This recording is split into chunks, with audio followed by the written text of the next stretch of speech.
सूर्यकोटिसमप्रभ निर्विघ्नं कुरु मे देव सर्वकार्येषु सर्वदा।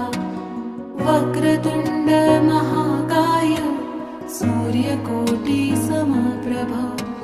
निर्विघ्नं कुरु मे देव सर्वकार्येषु सर्वदा।